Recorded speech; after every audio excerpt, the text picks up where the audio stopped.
জান, জি বলো।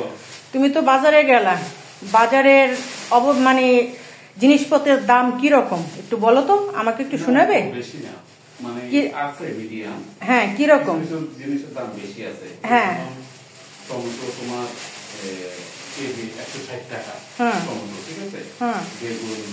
বেগুন আনছি, বেগুন 80 টাকা। 1 কেজি কত নিচ্ছে? 1 কেজি 80 টাকা। আর ফুলকপি চারটা নিচ্ছে কত? 80 টাকা। 80 টাকা, হ্যাঁ। তারপর পুঁইশাক নিয়েছি, এ দেখো। পুঁইশাক নিচ্ছে 2 মুঠা তোমার 50 টাকা। 50 টাকা না 60 টাকা? 50 টাকা। তারপর আলু নিচ্ছে, এক পাল্লা আনছো আলু না? জি। এক পাল্লা নিচ্ছে 400 টাকা নিচ্ছে। আচ্ছা। তারপর ভেন্ডি আধা কেজি কত? 40 টাকা। 40 টাকা, জি। তারপর তোমার এই টমেটো আধা কেজি 80 টাকা, ঠিক আছে। বাবা। করলা আধা কেজি 80 টাকা। 40 টাকা। 40 টাকা, হ্যাঁ। তারপর পেঁপে দিতে তোমার 1 কেজি 60 টাকা। 1 কেজি 60 টাকা? দুইটা দিচ্ছে আর কি, একটু ও বেশি 1 কেজি। আচ্ছা আচ্ছা আচ্ছা আচ্ছা। আর এখানে হচ্ছে আদা নিচ্ছে তোমার 250 আদা। জি, 80 টাকা। 80 টাকা দিচ্ছে। তাহলে যান, তরকারির কম কোথায় যান? না, কম নাই তো।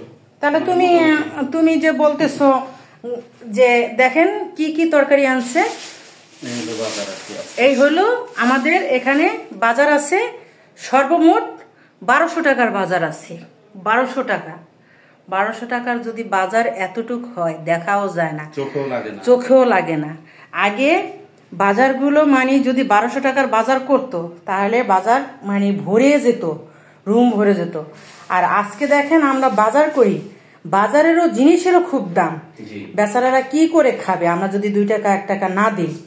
এর জন্য দেখেন, এর জন্য চাইলেও ওদেরকে দিতে হয় মায়ের উপরে, তাই না?